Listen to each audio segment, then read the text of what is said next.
to the official podcast of FCS Fans Nation with your hosts Kylor Neal, Matthew Frazee, and Lawrence Smith.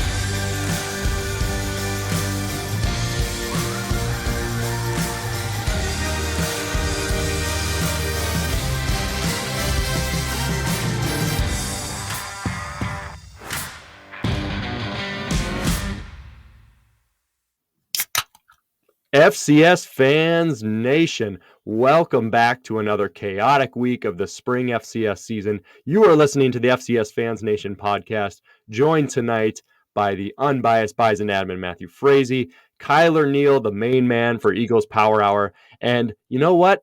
He did so well last week. We kicked Chris and Duke D-Law, can't remember his name, right off the podcast. We're bringing Jamie Williams back into the fold with us guys tonight. So Jamie, Kylor, and Matt are going to be holding down the fort for you. Gentlemen, I just cracked open a Mountain Dew because I've had a crazy work week. Don't even know if I could handle a Busch Light, as crazy as that sounds. Kylor, you look like you're sipping on something nice. How are you doing, my man? I'm doing good. The real reason why we kicked off Chris, let's just be honest, is because we were called out for all being biased, and Chris was somehow the only unbiased guy. So we said, screw that guy. We're doing it without him. We want a biased podcast, and we're going to do it. Speaking of biased podcasts, that is happening this year. I came up with that idea last week. So here's the little promo before we kick into things. I am going to find 4 to 5 of the most biased people on our page, and they are just going to give legitimate emotion, like exactly how they feel. I'm going to call it the Bison podcast, or the bias. Oh, wow. I mixed bias and bison. We're going to already there. Yeah, there you go. We're going to call it the Bison podcast. So that's the promo, folks. In 2-3 weeks, prepare for absolute chaos. But Jamie, good to have you back, man. We're going to roll right into some questions tonight. And we're going to start off with Mr. Shane Klebert. As everybody knows, the FCS Fans Nation podcast is driven by questions given to us on our page by our fans. So we do not make these topics up. We're going to answer anything that they put out there for us. And we're going to start off with Mr. Shane Klebert, an awesome Nichols fan. And I'm going to read what he has to say here. And then we're going to roll into a big discussion about Nichols and what is our game of the week next week with Sam Houston. He wants to know a little bit about that game last week first, though. He says, did Nichols' mistakes at Northwestern State help or hurt them in their preparation for Sam Houston? If you guys weren't aware from Shane's info, Nichols committed 2 turnovers versus NWST. They dropped 2 interceptions inside the red zone. They had a litany of mistakes where that game could have been more of a blowout. The game would have been 28-7 at half, and the time of possession was 40 minutes to 20 minutes in Nichols' favor. So there's a lot of details to why Shane believes his Nichols team could have done better. But here are his big questions. How important is the Nichols at Sam Houston to national contender conversation? And is that matchup the game of the week next week? So how did we feel, guys, about that matchup for Nichols from last week for preparation? And how should they look next week going up against Sam Houston? Jamie, did you have some initial thoughts just looking at Nichols, who basically obliterated their first 2 opponents before having a close one last week? Yeah, I was really interested in seeing what they would do against the Southland team, even though it was Northwestern State. I've had some mistakes, but at the end of the day, they came through. They did what they had been doing. They won. They moved through another opponent, a lesser opponent, struggled for a little while, but at the end of the day, good win for them. And just last week was my first pod, so I was just trying to play it close. Now I'm going to say, people, stop whining if we don't talk about conferences that aren't the big 3. Be like Shane, ask a question. It'll get answered. Jamie's got it down. He's got it down. Okay. If the question's out there, we do it. So so back to Nichols, this is a huge game this week. It will probably decide the Southland. And honestly, the winner of this game could wind up with a seed. We'll see. It's going to be absolutely huge. And Nichols actually they've given up 27 points on the year defensively. 24 of those came last week against Northwestern State. So prior to that, you could definitely talk about level of competition, but they just blew opponents outside of the water besides that thing. That Nichols and Sam Houston game is huge. I'm actually one of the rare people who stands on a hill right now and actually has Sam Houston ranked where basically Nichols is. Like right now in the national polls, you have Nichols at number 7. You have Sam Houston at number 12. I'm kind of the opposite. I have them up at 5 and 10 with Sam Houston being higher. So I actually have more belief that Sam Houston wins that game. They only have the one matchup right now with C-Law, but that was a ranked win for them. It was basically a shootout. So I think that kind of helps Sam Houston when they're going to be playing Nichols, because we keep hearing about Nichols' explosive offense, even though defensively their numbers look really good. So Sam Houston, you would think, okay, last season, it seemed like their offense maybe was the struggle. They had a quarterback injury, but the defense had really good statistics. Well, in the first game, they had to win a shootout, and they made it happen. This game is also in Sam Houston. So to answer your question, Shane, it definitely is the game of the week. And this will 100% put everybody on alert in terms of, is the actual Southland team, whether it's Sam Houston, Nichols, or maybe somebody else by the end of it, a national title contender. So it's going to put you on the map. Kylor, do you have any kind of pushback on any of those takes? What do you think, man? Well, Nichols is a weird team because, every single week the competition level has gone up. Now, when you're saying has gone up, we're also still talking about Northwestern State. That's not a top tier competition. So, I mean, that speaks volumes for the first 3 weeks. But some of the positives with Nichols was, their defense shut down the passing opportunity. I mean, Northwestern State could not throw the ball if their life depended on it. If I am hanging off a cliff and I need Northwestern to save me, and it was saving me by throwing 10 yards, I'm not getting saved with that Nichols defense playing Northwestern State. But what was alarming was Northwestern State was able to run all over Nichols, and that might have exposed something for the future of Nichols moving forward, because anytime a team is average rush is 10 yards a first down, you have some flaws that you need to pick up. Now, I don't know if there was injuries on the defensive line. I'm not fully aware of what maybe happened. But to answer your question, this was the game of the week I picked on our pick'em. Sam Houston State versus Nichols. This is a top 10 caliber game. Winner probably takes the Southland, especially with Central Arkansas out of the conversation. Both of these teams are playoff caliber teams. Both of these teams, even if one of them loses this weekend, which of course one of them will, it is a game. It's not going to end in a tie. But realistically, both of them could be playoff teams. One of them will get the at-large if the only losses to the other team. This is by far the game of the week, but I'm more nervous on the Nichols side just because of what happened this last week. Sam Houston, like you said, Matt Frazee, last year, amazing defense, really injured and struggling offense. First game, man, they won in a shootout versus a very tough Southeastern Louisiana. And going into shootouts, now you're thinking Sam Houston could be potentially back, which could be dangerous for Nichols, who Sam Houston shut down their longest, best quarterback in probably history in 4K. Sam Houston was able to shut them down. I was at that game last year. Sam Houston looked bigger on both lines. I think it's going to be tough for Nichols to pull this one out. So real question, though, is, and this is coming from Stuart Chapman as well, he was concerned about how some people like myself had Sam Houston jumping up there even though they didn't play last week. But he does want to know, similar to Shane, will this game propel them into a real title contender, like national title? It's great to talk about the Southland. It's great to talk about a good matchup between these teams. Can one of these teams win the national championship after this game? Is their perspective going to go up above what we perceive as the big three?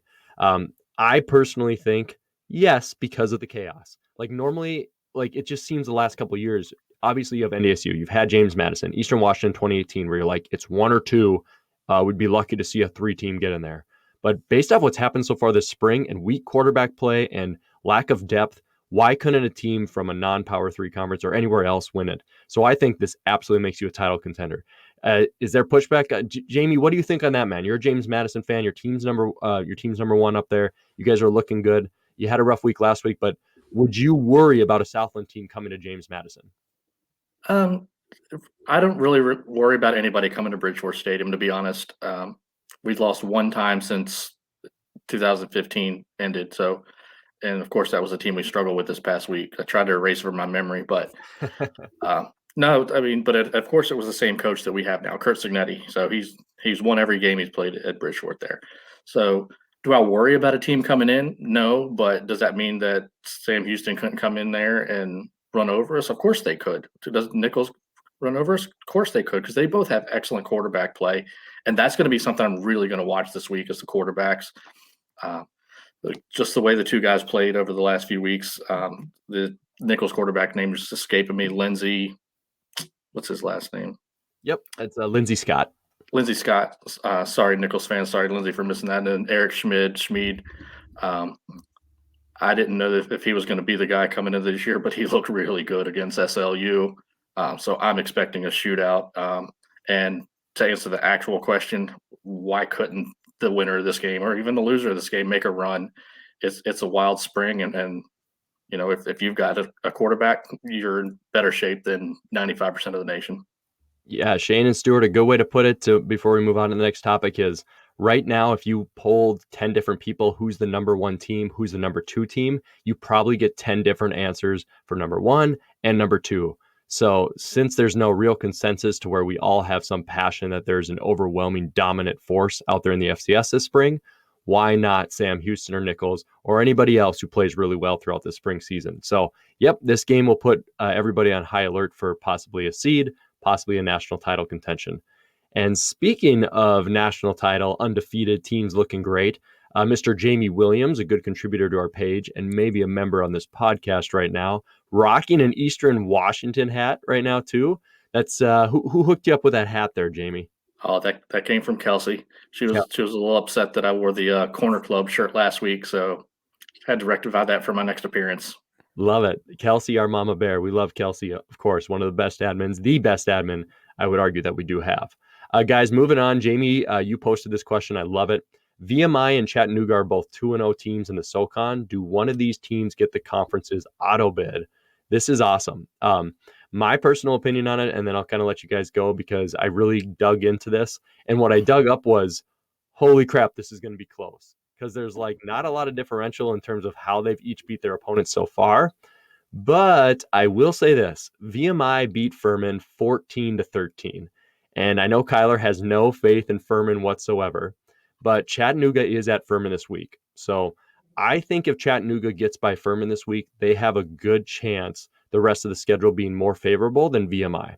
Because if you look at VMI's schedule, you have Samford and Wofford, and those are back-to-back road games. It'd be like NDSU is going to go to SDSU and UNI. Anybody sees that and goes, "Ooh, tough." Now, Samford might not be the best team in the world. Wofford is always a good competitive team in the SoCon. So when I looked at it, I did not see a lot of differentials. I just think that Chattanooga maybe has a better schedule, more favorable. But I do love VMI in the quarterback play. So I'm torn on it. But if I had to put a stake in the ground right now, I would say that Chattanooga's got a more favorable schedule, and I would like them to auto bid based off how they're playing. So I would normally not pick them, but I think if they win at Furman, they got a shot. Jamie, you posed the question, so I'm going to go over to Kylor so you can actually get a good answer. What do you think, my man? Do you agree with me on Chattanooga VMI, or do you think somebody else swipes in there? I mean, I got to throw out VMI out of the running just because, sure, they did beat Furman. Do I think they can beat Furman another time? I really don't. I think, you look at the history of VMI, maybe I'm just taking recent bias into it. Maybe that's why I'm biased. But I don't think VMI is the team that played last week. I don't think they're going to be able to keep that momentum up the whole season. I do agree with your Chattanooga over VMI in terms of favorable schedule. But this is going to sound weird. I think it's still a two-man's race, even though both of these teams struggled early on and haven't looked the part. I still think this is Wofford's to lose and Furman's to lose. I think both of them, historically, they have been the better teams the last few years in the SoCon. I think they're going to continue it. They are going to find their rhythm. They have the talent. We hear every single year about Hero Sports and Furman's recruiting. This is a year to prove it. And, just because I yelled at them for voting as a top 10 team, that does not mean I do not think Furman is a bad team overall. And I still think they should be the favorites to win the SoCon, even though they lost to VMI. I think VMI will struggle down the road. They have some tough games back-to-back, like you just said, Samford, Wofford. If I had to bet money on it, the SoCon's weird, and I would never bet money on the SoCon because anything can happen. But if I had to bet money on it, I would still bet on Wofford or Furman until proven otherwise. And I don't know this information, but the first game of the year in the SoCon, which was February 20th, it was supposed to be Chattanooga and VMI. So it says postponed right now on the schedules. We'll see what happens as the spring season moves forward. But you're almost kind of robbed of a front runner if somebody had gotten a W right there. So, of course, there's other factors that could have happened in that game, but that is an interesting component to it. Jamie, you proposed the question, man. Do you think one of those teams get it? Or are you going to go kind of off the grid like Kylor did with somebody else?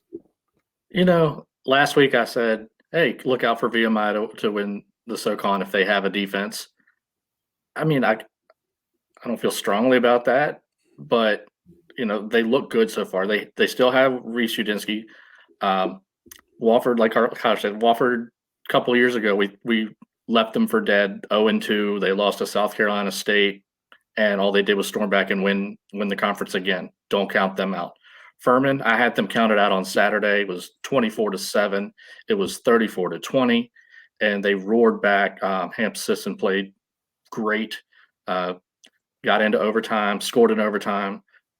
It looked like Sanford was going in to tie him up again, and the defense made a play. So Furman's not going away either. But, hey, since I said it last week, they're in my home state. They've got the best offensive player.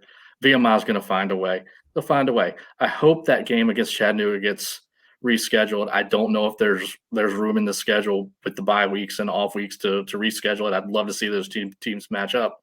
But, hey, let's go. Yeah, with the salute. I don't know if Chattanooga are they a team? Are they the team that's going to just take the SoCon because they have 2 wins right now? Or do they have 2 wins and then is there kind of a stall out? Do I have more faith in VMI because last year you saw that success and now there's some growth there? So I'm nervous to pick Chattanooga, but I really do like their schedule going forward. So guys, William Lip, back-to-back weeks with the question. William, hope things are good, my man. He's a diehard UND fan, and UND defeated another ranked opponent Thursday. So how are we feeling about the matchup in Fargo in 2 weeks? Quick shout-out to the stats voters. You pushed them up above UNI. Nice work. Correction made.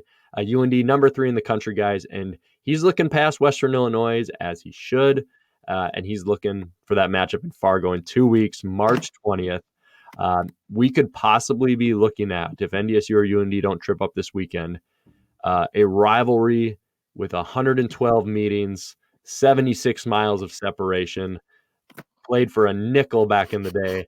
UND versus NDSU, undefeated UND, 1-loss NDSU in the Dome, 2 top 5 teams, national seeding, conference on the line.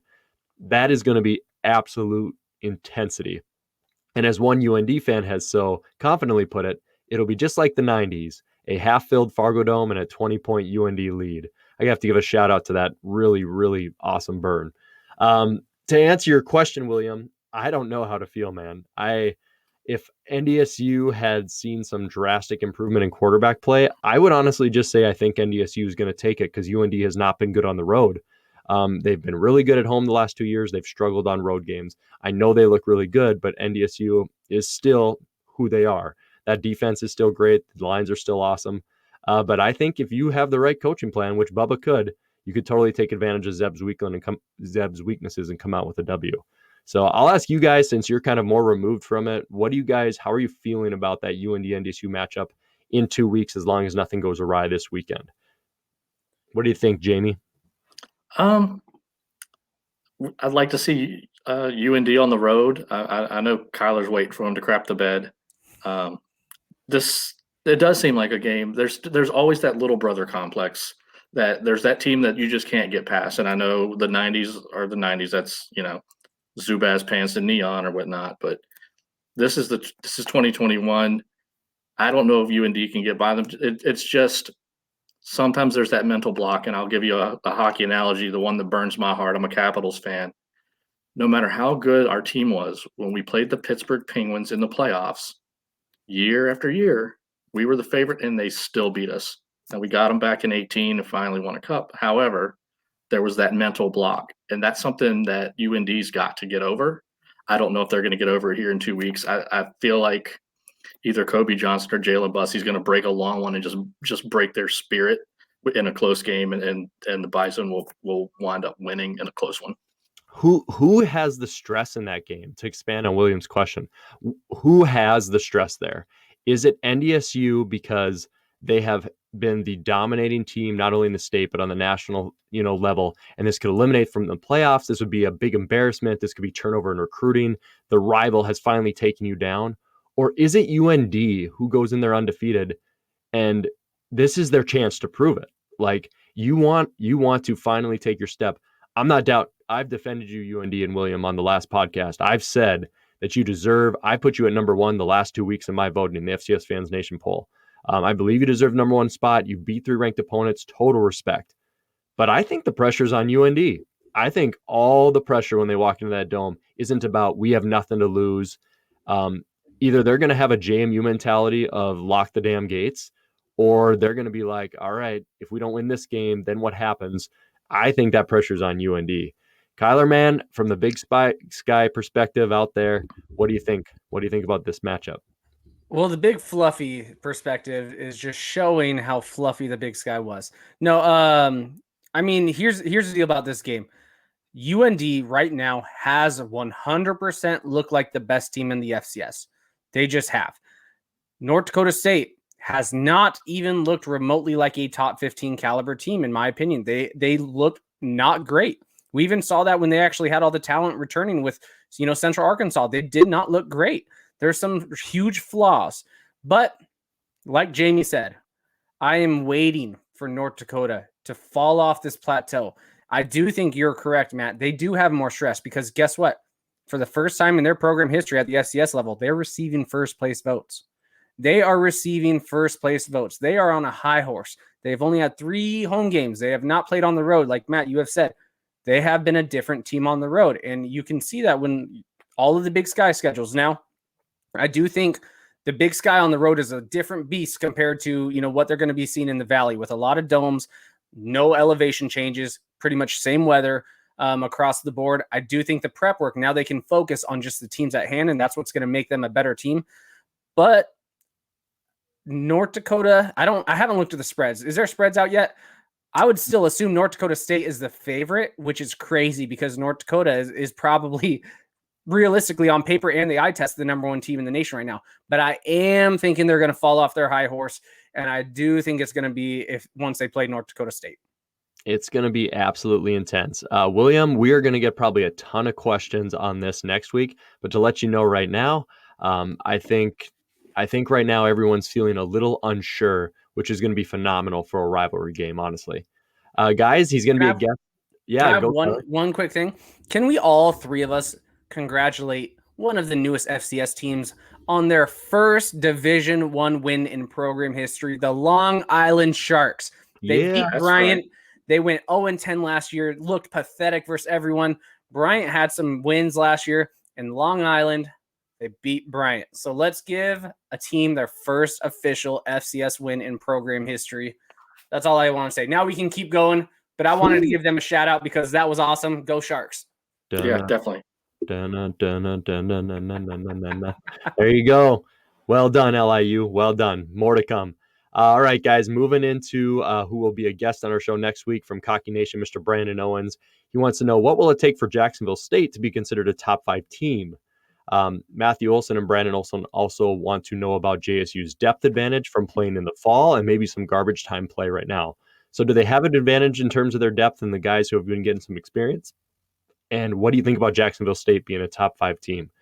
Kylor, you kind of had some experience with JSU last year with the Eagles, and you guys having a really classic matchup. What do you think about JSU right now, who is 5-1 if you look at their record, because you can count their fall games? How do they look? Do we have a seed? What do you think? I mean, I do think they're going to win out. And if they win out, they 100% get a seed just because they will have more wins than anyone else in Division I, or at least the FCS. And one of them is an FBS win. If you're talking about pure resume, sure, they haven't played the toughest of games, but if they end the season going, 10-1, and their only losses to Florida State, which they actually were competitive in, hard to deny that team a seed, even if the competition level isn't as great as it has been. But I mean, you're looking at their competition level versus James Madison.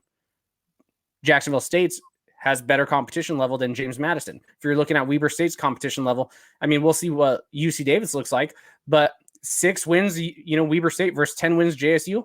JSU probably does deserve to be a top 5 team if they win out. Now, here's the difference. Stats is different than actual perception. The only way you are going to be perceived as a top 5 team is if you do not have these early playoff losses, Jacksonville State. And I'm sorry. So you can be a top 5 team on the stats. You can be a top 5 team in the playoffs. But until you earn the respect of your peers and actually not losing early, because you have a losing 6-9 record in the playoffs or whatever it is, I mean, I don't know what they're trying to ask. What is it? Is it top 5 in perception, or is it top 5 on the polls? Because they've been top 5 in the polls tons of times throughout the decade, but only one year they actually finished in the top 5. So, I mean, I don't know what Brandon is trying to ask in terms of perception or, stats poll. I think they're on their way to be a top 5 team in the stats poll 100% just based off of the wins. But perception, you're not going to be a top 5 team until you actually make it to the semis and prove you're a top 5 team more than just 1 year. Yeah, I think I'm going to take it in a direction of the seed. I'm very curious as to what you guys think of that. And I'm not going to expand much more on it, Kylor, because you said all the points that I would agree with. If you're 10-1, FBS win, only loss over a competitive game with Florida State, there's no way. Yeah, there's no way that Weber, JMU, and others are going to be able to jump you for that. I don't care about past perspective, just looking at that resume. So, Jamie, I'll pass it to you because I ain't got no disagreements with Kylor there. I do agree that the depth in the fall will help. Like, you got so much more under your feet with those games. That's really going to help you, especially in the OVC when they're still trying to pick it up. Like, conference play is still trying to pick it up. Come playoffs, people might have figured it out as well, but you have a big edge right now. Jamie, any disagreement there with Jacksonville State? Do you think that they're paper tiger? You think they're worthy of it? What do you think? I mean, right now they've played quite well. Zion Webb stepped in for Zarek Cooper. And I think I've told y'all for the last couple of years, Zarek Cooper is Jameis Winston in a Gamecock uniform. His decision-making is terrible. He's got all this talent in the world. His decision-making is terrible. Zion Webb seems to be a little bit more with it between the ears. Maybe not quite as talented, but he gets the job done. I do think they've got a great chance to win out. They do have to play Southeast Missouri State, which – before losing to Murray looked like a pretty tough matchup, but they didn't move the ball at all. That was a terrible game.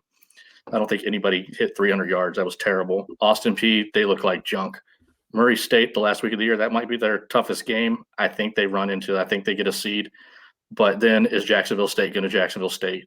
Because they're probably going to get the runner-up in the Southland in the first round, or who knows, maybe the winner of the Southern Conference. They better hope they get the winner of the Southern Conference, because if they get Sam Houston or Nichols, they're going right out of Burgess Snowfield right back to the dorms, going to sleep to watch Sam Houston go play in the next round. Dang, back in the Southland. I love it, Jamie. So those wins over SEMO and Austin Peay, we'd all, as of right now, those looked like they could have been, big wins to even bolster your roster more, or your resume, I should say. And right now, SEMO and Austin Peay are looking overrated. So we'll see how it plays out. Jacksonville State, fun fact, unless you're a Jacksonville State fan, in terms of what we perceive as the Big Three, has never defeated a CAA, Big Sky, or Missouri Valley team in the playoffs. All their wins have come against other conferences. So interesting. We'll see what happens. But I think we can all agree, Jacksonville State, if you're 10-1, are you a top 5 team? You're a seed for sure. So enjoy that home playoff game in round 1.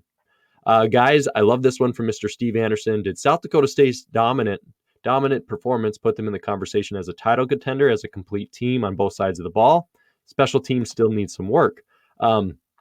Steve Anderson, I'm kind of stealing the take from my buddy Jordan Finkston. It's a fun follow on Twitter if you guys love the Bison, I guess. I think South Dakota State, despite losing to UND, right now is the most balanced team in the FCS.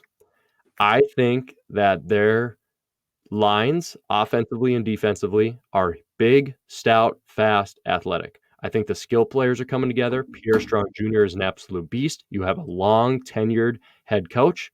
And what was that? 6 touchdowns for a possible Jerry Rice performance from their true freshman quarterback last week. I know it was against Western Illinois. But think about all these other teams. Think about Zeb Nolan and NDSU. And think about now we're going to see Gage Mahoney, and we had Cole Johnson. Think about the struggles you've seen from some of the teams with good quarterbacks. South Dakota State, if that freshman can sling it, I mean, where is the overall weakness on the team? The secondary has grown up from last year. I think South Dakota State is one of the most balanced teams. Now, they'll have to go up to Fargo and beat NDSU. They played the tough part of their schedule at this point. But if they go up and beat NDSU and only have one loss to UND, I mean, that's probably your 1 seed, right? And then, so I think in terms of dominance, I think it was easy for people to discount them after losing to UND. But one road game against UND, who was out to prove something, doesn't totally take you away. So I think South Dakota State is up on a pedestal of dominance because I think their quarterback play, roughly with all the talent around them, is probably going to be better than mostly everybody by the end of the year. Push back on me, on guys. Try to talk me out of this. I mean, I'm a Bison fan. Tell me I'm crazy that I am supporting the Jackrabbits so much, because right now that's how I feel. Yeah, I'll just start with this. Good job, Jackrabbits, for beating a team who's gone 1-14 in the last couple years. You're supposed to beat these teams. If you're a top 25 team, you are playing not just the worst team in the Valley, one of the worst teams in the FCS statistically. Western Illinois is hot garbage. I'm saying it. They're hot garbage. South Dakota State, who is perceived as a very good team, and I agree with everything you're saying, Matt, about South Dakota State in terms of they're probably the most balanced. They're one of the favorites in the Valley. They look really good. But if you're asking, did this game prove anything? No, just like Eastern Washington when they beat NAU, it didn't prove anything. You are supposed to beat these teams when you are a top caliber team. You're playing Western Illinois, who went 1-10 last year, 0-2 this year. They lost 2 of the last games the year before. This team literally is 1-14 in their last 15 games, and you're trying to ask, does this prove South Dakota State's dominance win proves that they are a top caliber team? I mean, it doesn't prove anything. It just proves this is a team you are supposed to throttle if you are a playoff team, not even a title contending team, a playoff team. This is a team you're supposed to just beat the brakes off of. There's something about that, though, isn't there? I mean, can't the eye test not lie? Like, NDSU could beat Youngstown 25-7 or Missouri State 25-0, and I can still see that Zeb Nolan has his struggles. And now I'm seeing progression from Mark Gronowski, and I'm starting to see those lines get those pushes.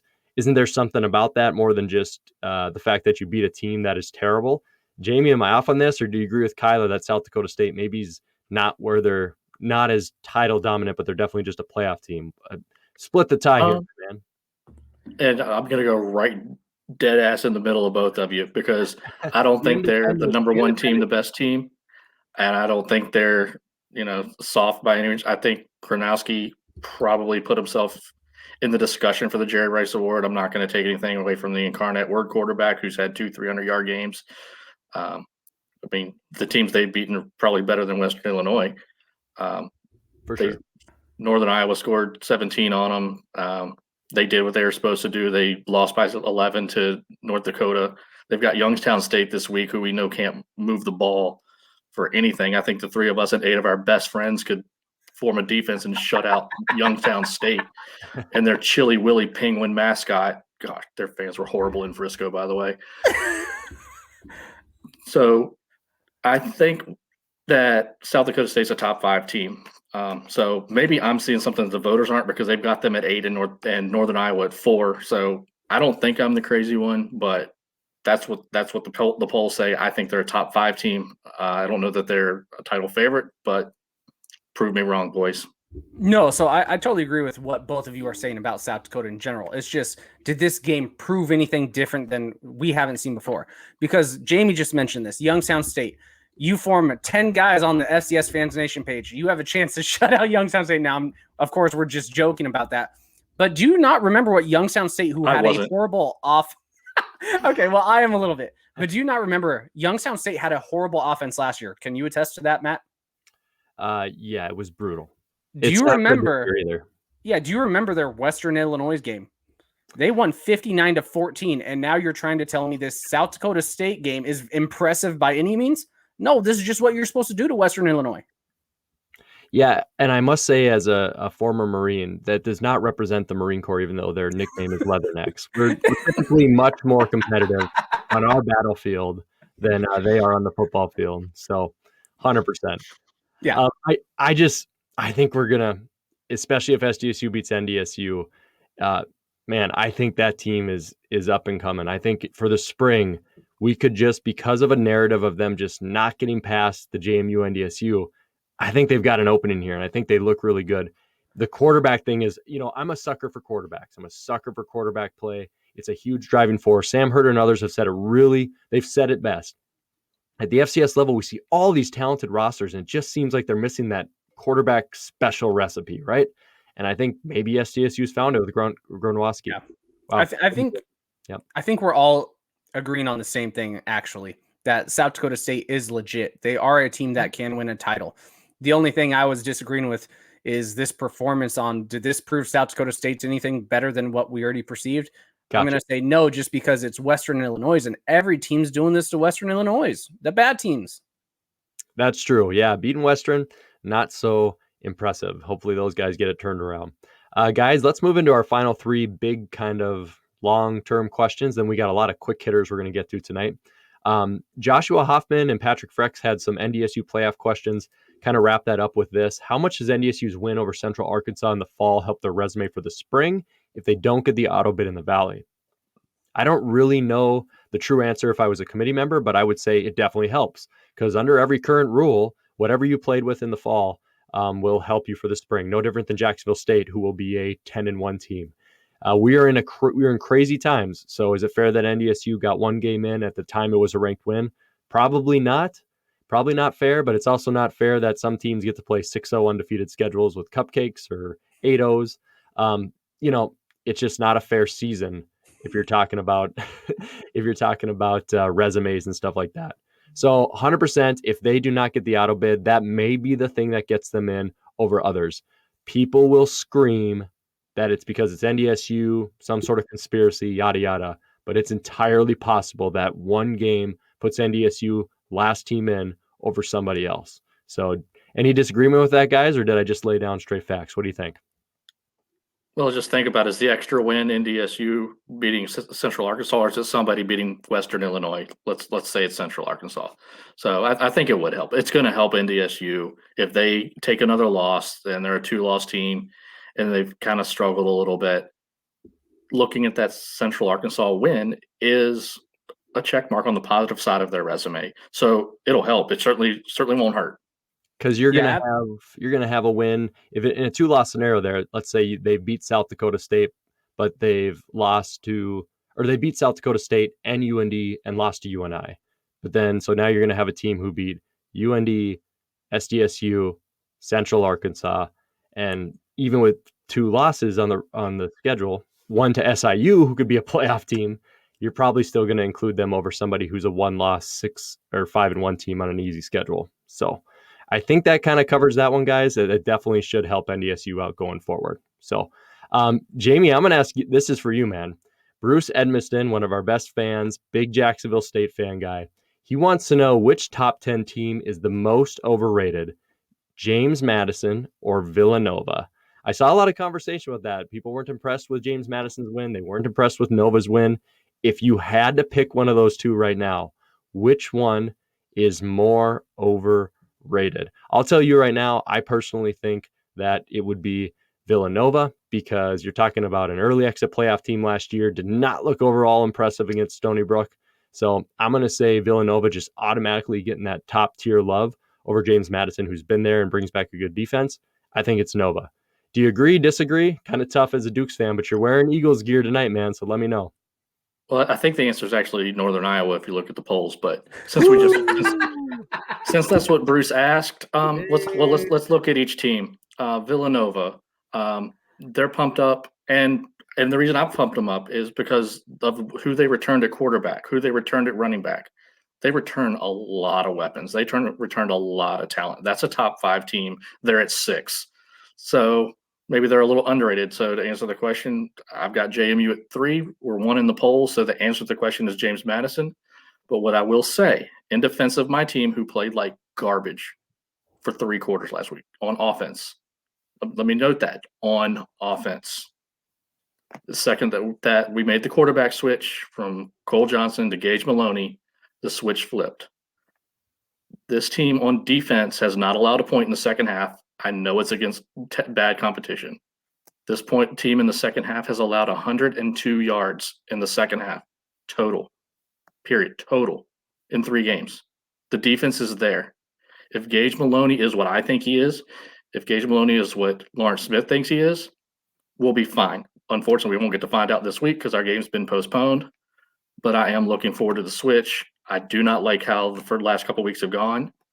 So yes, we're a little overrated right now, but there's time to get it back, and the playoffs are all that matters for James Madison. We will see if Gage provides the spark. Kylor, real quick, man, if you had to pick one, would you take Nova or James Madison for a current overrated team? It's kind of a prediction question, but what do you think, man? My honest response is both of them are overrated and also underrated. It's a weird season. These teams, if I'm looking at pure talent level, do I think James Madison can turn it around? Absolutely. Look at what they've done the 3 of the last 4 years. And even their down year, they were still a top 10 team. I mean, there were arguments for them getting seeds. So do I have faith in JMU, even though they haven't looked very good? Yes, I have faith for JMU, just like I have still faith for North Dakota State, even though they haven't looked good. You have to take historical data into it. And I think these are great coaches. I think they can turn around their program and actually improve. So to answer your question, I actually think both are overrated right now because I don't, even though I have Villanova in my top 10, in the back of my head, I'm still not buying that they are a top 10 team until they kind of prove it in the postseason. I give Jacksonville State kind of some flack. I give the SoCon Furman team some flack for not being a true top 10 team when you're not proving it in the postseason. Villanova hasn't since really Eastern Washington has blown the brakes off them back when I was really cold in 2010. So, I mean, I have to give the hate for every single team and their respect. So right now, they're both overrated. They're both underrated. I don't know what to expect from either of them. This is a great season. They both could be top 5. They both could be top 10. They both could have early exits in the playoffs. And I really can't answer this with, full certainty. Yeah, I think we're going to find out in the regular season because you're going to see Nova honestly could just not make the playoffs because they're playing, correct me if I'm wrong, Jamie, the Northern CAA, right? The North CAA. And that is that brutal, slate with Delaware and everybody else up there. And then James Madison just makes one slip up and they could just be out of the playoffs because their schedule is so weak. So we might get our answer out of the regular season and not even have to worry about the postseason with this one. So time will tell, Bruce. Time will tell. Shout out to your Gamecocks, though. They're playing really well. Kudos to you, my man. All right, guys. Last big question here.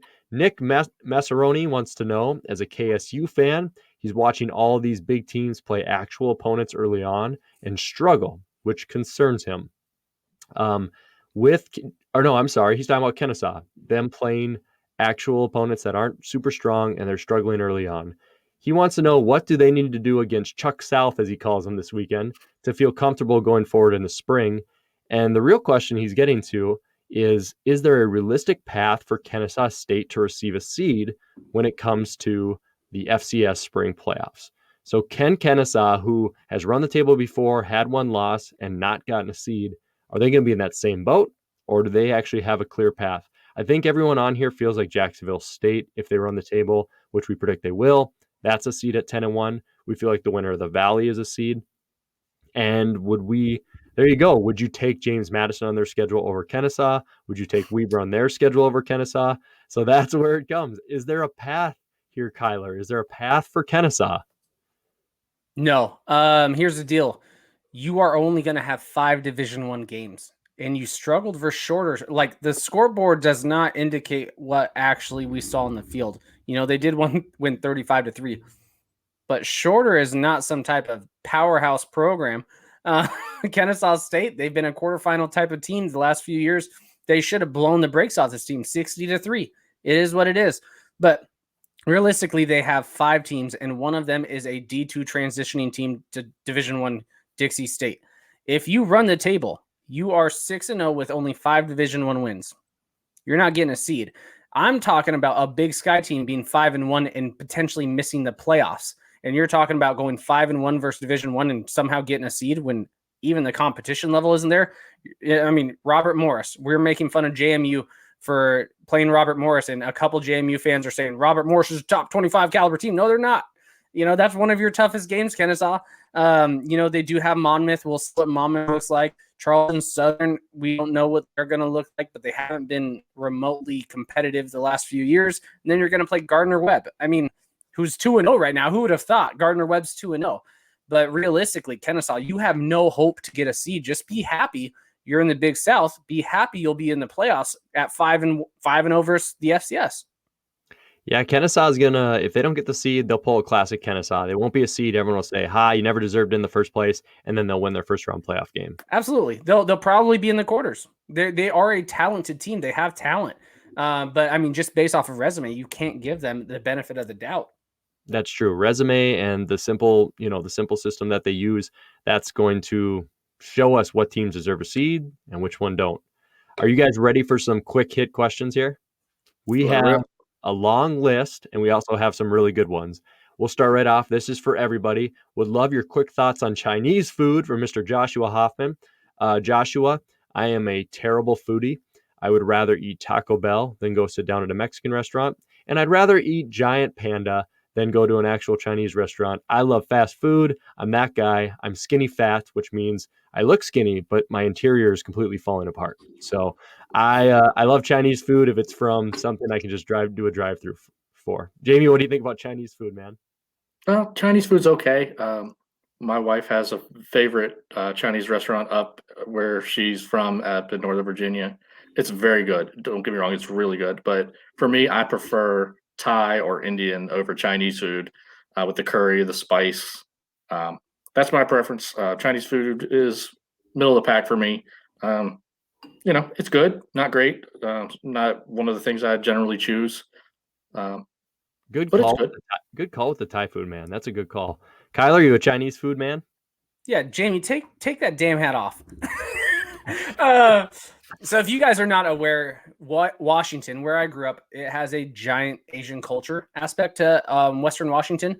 My uncle is actually Chinese. He was born in China. He ended up marrying my aunt.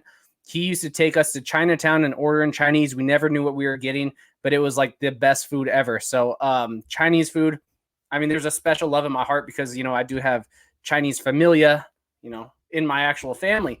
And, I just have memories of going to Chinatown, not really speaking any of the language, celebrating Chinese New Year's with my uncle Ron King. But yeah, man, Chinese food is so good. So I'm hating on both of you. Chinese food is top tier. Asian food in general, to be honest. If you go sushi with Japan, Chinese food, Thai food, I love all Asian food better than really anything else. Yeah, don't get me wrong. I like it. It's just not my favorite. I do. Yeah, because you guys are eating Panda Express. Hey, come on now. I discovered that in California, and I was like, what? What is this? Orange chicken. This is amazing. Yeah, good stuff. All right, my guys. This one's just for you, Kylor. Dustin Helton wants to know, who is the Big Sky dark horse? Who's the dark horse right now? Things are starting to unfold, but who would you say, man? Who's a dark horse at this point in a short season? I mean, this is such a weird season. I mean, is it weird if I say Eastern Washington's kind of a dark horse? I'm not going to throw out that because I don't think they're still a dark horse. They're still probably one of the favorites to come out on top and still earn a playoff bid. UC Davis, they're a dark horse, but I'm going to go really to a team that no one's even thinking, no one's even giving them credit for, and they may not win the Big Sky or even be a playoff team, but in terms of a program that's going to turn itself around fairly quick, I'm going with Cal Poly just because they are changing their whole offensive system. But Bo Baldwin, I trust Bo Baldwin more than I trust really any other head coach in the FCS right now. He knows what it takes. He's probably the second best coach in Big Sky history, and he's going to take this Cal Poly team around. He's going to change it from the triple option to a high flying spread, and Cal Poly has some freak athletes. I think he will be able to capitalize sooner than a lot of people are giving him credit for. Maybe not this spring, but I'm going to say, fall dark horse. They could be in playoff contention. Maybe not actually getting a playoff bid, but they're going to surprise a lot of teams within this 2021 year. So basically, you just picked Eastern Washington without picking Eastern Washington because the whole coaching staff is Eastern Washington, right? You're welcome. Okay, just checking. Yep, absolutely. They have their whole staff is Eastern Washington players. I mean, if you look at Cal Poly, if you look at Sac State, everyone is Eastern Washington. It's kind of weird. All these top tier programs that are emerging themselves are all Eastern Washington. Aaron Best, future Southern Utah coach. Probably. There you go. All right, guys. Adam Willie's got one for me. Question for Matt. What do you think of Zeb Nolan on Sunday? Do you think he looked better? Positive for Zeb. Started off with an almost fumble followed by an interception right away. And I was like, this is where everything unravels. And the man kept his composure, stayed strong, played much better to the rest of the game. But overall, no, he doesn't to me seem like some sort of game changer that looks overwhelmingly better. He threw a big, deep Hail Mary on a rope at the end of the second half, but you eliminate that touchdown and that deep pass, and I think he had like 51 passing yards total with just a touchdown on an easy rollout dump off. So to answer your question, Adam, no, not at this point am I confident that Zeb he obviously is looking a little better, but right now we're getting close to maybe Brock Jensen as a 2010, 2011 thrower with still no running ability. So can we at least call Zeb the Hail Mary king of the FCS? He's like the Aaron Rodgers of the FCS in terms of just pure Hail Marys. yeah, I tweeted that. I tweeted Yeah, it's solid.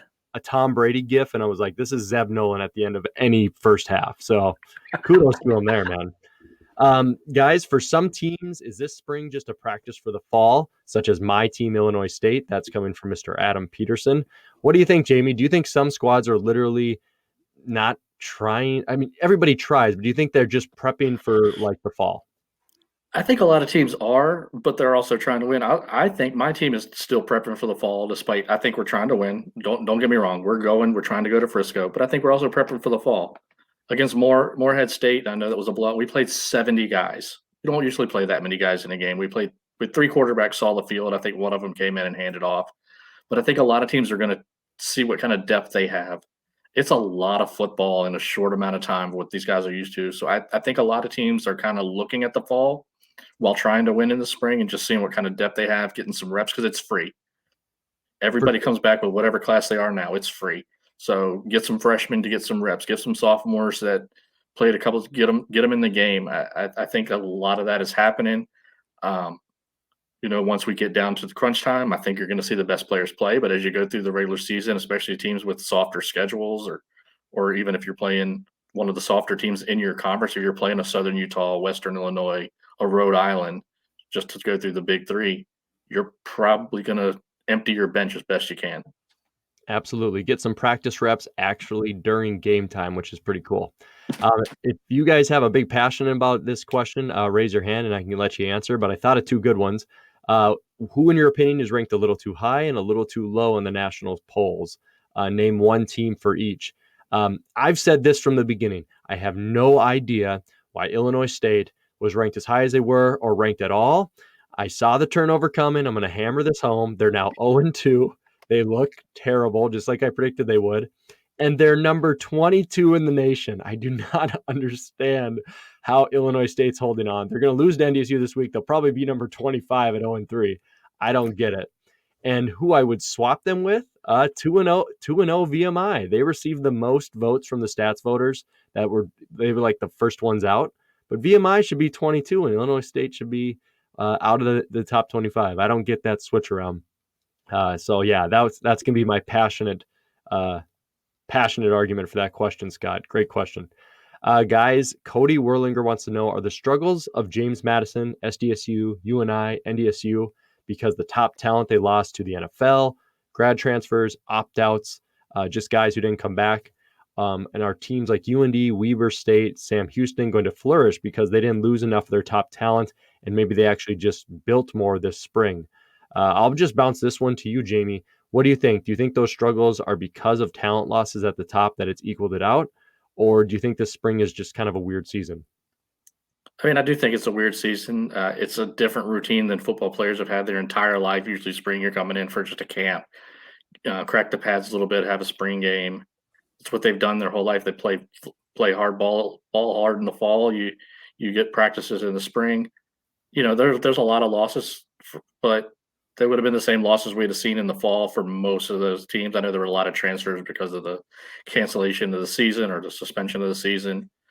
I mean, our 2 teams are seeing it. I mean, thankfully for Kylor and my Eagles here, we still have Eric Barrier, but both of our teams, Matt, have experienced quarterback turnover. I think we're seeing what happens when you have quarterback turnover. A quarterback that got drafted for my team in the 7th round. We could talk later about whether he should have been drafted, but he was drafted. He played an NFL game. Your quarterback is going to be drafted probably in the top 10. And the guys behind him were the guys behind him for a reason. And, it's shown, and it shows how important quarterback play really is in the FCS.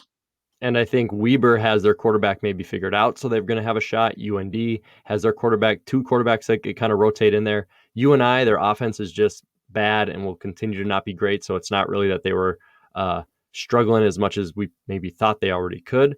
So I think a lot of it does have to do with quarterback play, and you can just connect it right there. So Awesome question, guys. Brett Sheffield wants to know if NDSU and JMU make the playoffs, do you think they put them in separate brackets with the top hope of another Frisco rematch? I think we answer this question every year. There is no conspiracy or goal of the NCAA to put James Madison and NDSU on opposite sides for a revenue standpoint in Frisco. If you are to look at their resumes and the seeds they earned every single time, it matches up for why they were a 1 or a 2. You could argue like a 4-5 back in 2016, stuff like that. But for the most part, it equals out of why they were the top 2 seeds, why they were opposite of each other. It's not because of Frisco, it's because of resume. Also, in 2018, James Madison was right in NDSU's corner when they lost to Colgate. If they had some conspiracy for that, they would have been on the opposite side because they could have placed them anywhere within that bracket because they weren't a seed. So, well, yeah. And this year specifically, because there's going to be less playoff teams, there's way less teams on the West Coast. No matter what, a Big Sky team is probably going to be on the same side as North Dakota State if North Dakota State ends up improving and winning. And James Madison is probably going to be on the other side. They're going to lump geographically the Southland, the Big Sky, the Missouri Valley, and maybe a team from the Big South or something crazy, or I guess the Pioneer if San Diego wins. But that's going to be your one side. Everyone else is on the other side. If they don't get seeds, because seeds are not there's no conspiracy with seeds. Everything else is going to be geographical. You are going to see them on the opposite side if they did not get a seed. Jamie Williams, Mr. Hall Jones wants to know, do you see JMU sticking with Gage at quarterback or giving Cole Johnson another chance this weekend? This has already been answered, but just speak your heart, man. Are you excited to see it? I've been begging for the change to Gage Maloney. Now, let me say I trust Kurt Signetti. I trust Shane Montgomery. But I've wanted Gage Maloney to be the starting quarterback since Ndsu left, and even was hoping he would get a shot after Ndsu struggled in 18. Ndsu won the job and played phenomenal last year. But I've wanted Gage for years. Lawrence and I actually went to the playoff game against Monmouth last year, and we talked a lot on the way up, and we both were in agreement that we both like Gage. I'm glad to see him getting a shot. The offense took off with him. He throws a better ball. His decision-making looks better. He's a lefty, so that's a little interesting. I want to see what this offense looks like with Gage Maloney at the helm. I think he's going to take the job and run. I think he's our quarterback in the fall. Thank you, Cole Johnson. You've been a solid backup. You've done great work. You came in and won a game when Brian Shore was hurt, but it's time for Gage to play. There we go. We'll see what Gage does moving forward. Kylor, is UC Davis a legit playoff contender? Or is Dan Hawkins just magical when he plays the Vandals? Patrick Frex wants to know this answer, my man. Well, Dan Hawkins has never lost to the Vandals besides when he was an assistant way back in the day. That is a quote from Tubbs at the Club. Hashtag Chris Hammond. He was the one who said that. He had all the stats. Listen, UC Davis is still a talented team. We kind of forget what type of miracle run they had in 2018. They should have beat Eastern Washington in the playoffs. Besides, they went for 2 to instead of tying, kick the field goal on an extra point. They went for 2 with only a minute left to actually secure the win. And luckily we had Sam McPherson, who was a truck. And I mean, NDSU fans can even say that he was a truck and he bullied his way through with a couple big plays from Eric Berrier. But UC Davis is a very talented squad, and Dan Hawkins is a talented coach. He wasn't successful at Colorado, but he's one of the reasons Boise State is as good as Boise State is. He's a good coach. They got a lot of talent. But I mean, Dan Hawkins wants to be Idaho. Dan Hawkins will always want to be Idaho, and he can tell he got up for that game. He always has. But UC Davis is probably better than Idaho overall, and that's why I had them ranked above Idaho in my Big Sky Power rankings even before the game, and I picked UC Davis to win in the pick'em. I just thought UC Davis is a more talented team than Idaho in general, and Idaho still has some huge flaws that Eastern just couldn't capitalize on. But are they a true playoff caliber team? They got Weber State next. I mean, we'll see. Well, maybe not next. Weber's, I don't know. I haven't looked at the schedule, but they do have Weber State on the schedule. If they beat Weber State, you may be looking at the Big Sky champ. Who knows? Good stuff, my man. Dan Hawkins, always hot against Idaho. Speaking of hot stuff, Keo Wilson wants to know, who we met in Frisco, great guy. How much do you like hot sauce? I despise it. I sweat if I smell it, if I come too close to it. On Buffalo Wild Wings little map, if it starts to get a little bit yellow from green, I die. So there you go. I'm I eat fast food and I die with hot sauce. So, Jamie, can you handle the hot sauce, man? Or what do you think about that? I love hot sauce.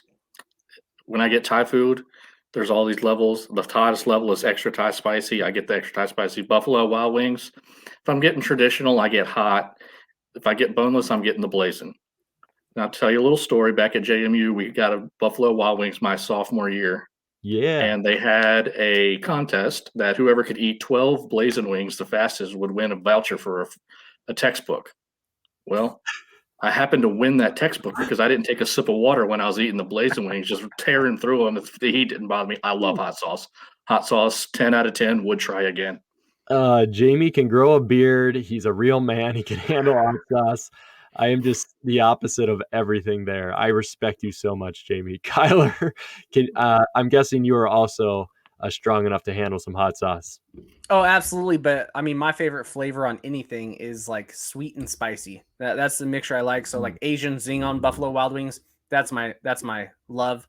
Any type of honey sriracha, stuff like that. But I am the type of guy, I like habaneros in my eggs. So yeah, I can handle the spice. I like it. It's good stuff. It's awesome, guys. I did once get dared to take a bite of a ghost chili because my buddy didn't think I would do it. He lost that bet. Yep, same. Oh, goodness. Man, I would die. I would definitely die. All right, guys, final one here. It's really cool from Brandon Anderson. How many stadiums besides your home teams have you visited, and which was your favorite? Brandon, I've kind of answered this question in the past couple of years. I now have a 4.5-year-old this year of the podcast, and I got a 2.5-year-old. And just so I can hang out with my admin buddies in Frisco every year, I do the NDSU home games. And with my beautiful wife, Allison, I'm like, I promise I ain't going to no road games. I'm just saving it for Frisco because I like to help out with the kids and the family. When they're older, I'll start traveling and I'll let you know. But right now, I guess you could just say traveling to Frisco with the admins is kind of my cop-out answer. So, Jamie, which places have you visited? What's your favorite, buddy, besides JMU? Been to a lot of the Southern CAA stadiums just through my time at JMU. Outside of Bridgeforth, which is beautiful. If you haven't been, you should go. We'll take care of you. It's a great place. William and Mary's a nice little quaint area. Good stadium right on campus. They redid some press boxes, a second level a couple of years ago. It looks really nice. Zabel Stadium is really nice. A couple of decent little pubs, bars outside. You got Colonial Williamsburg. It's a nice little area. I've been to quite a few games there. So I would say William and Mary, nice place to visit. And I guess they play Quidditch on their quad or something too. So, Cool. You're into that kind of thing. I will say that's awesome. Kylor, we'll say you and I, when I visited Kylor down in Houston, we did go see Sam Houston's field. That was really nice. So that would be the one I've kind of visited and actually seen, not during a game time, but it was really nice. Kylor, you've been to a plethora of places. Which one's been your favorite, man? I mean, if we're limiting it just to FCS, because I like Pac-12 stadiums, and I've been to all the big ones like the Rose Bowl. I've been to where USC plays, Oregon, UW, Arizona. Like I've been to all the Pac-12 stadiums pretty much. But if we're limited to FCS, in terms of how many stadiums I've been to and seen, I've seen quite a bit. But in games I've been to and seen, that's a different aspect. It hasn't been as many as I would have liked. I've been to Montana State, Idaho, NAU, Portland State at Hillsborough High. I then went to Providence Park, unfortunately. And then, I've been to Cal Poly once and then Sam Houston State. But, Prairie View, I haven't been to a game there, but they have a solid stadium. I like it. But I think my favorite place is just Frisco in general. People crap on it because it's a soccer stadium. It's so nice. And it's just the atmosphere of being in a championship game. It just means more. And even when I am not watching Eastern Washington play like last year, I had such a blast. It's just a different atmosphere. But in terms of the FCS stadiums that I've been to that are top tier, both the Montana schools are for sure top tier. But my favorite is Frisco because the game means so much more, even if my team's not there. It's a good time. Very cool. Yeah, it is. And we're looking forward to being there again this year in May. So, guys, we didn't get questions in from John Bardner, Greg Talent, and a few others. I know Patrick Frex and Shane Klebert also had some follow-ons we didn't do. So shout out to you guys.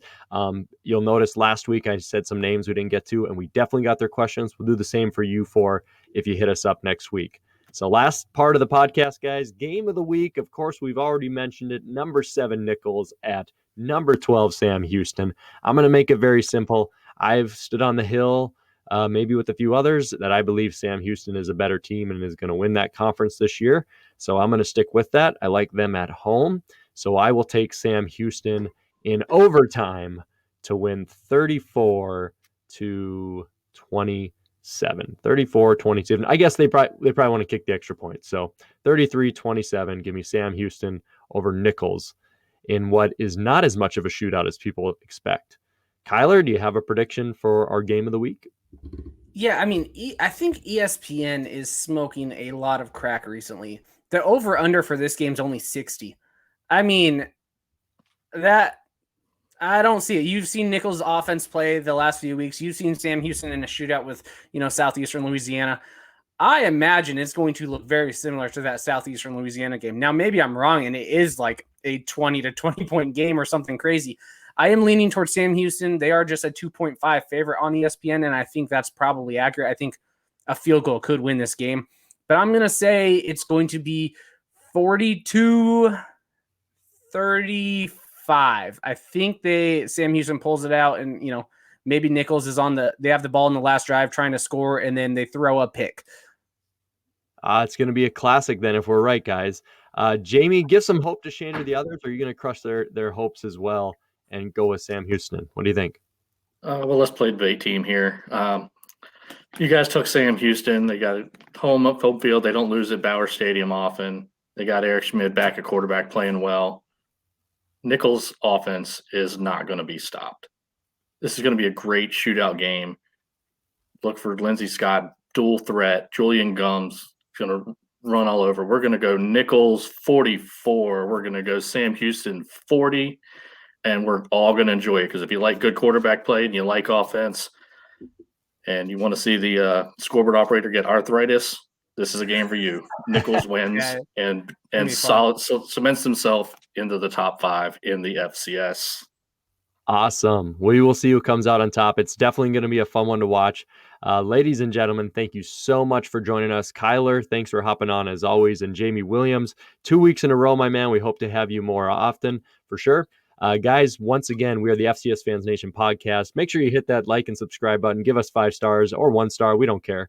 And make sure you follow us, more importantly, on our social media pages, Facebook, Twitter, Instagram. That's where you can actually engage more with the community, be part of this conversation, ask questions for this podcast. So if you just stumbled upon it, make sure you subscribe, Apple, iTunes, Android, wherever you listen to podcasts.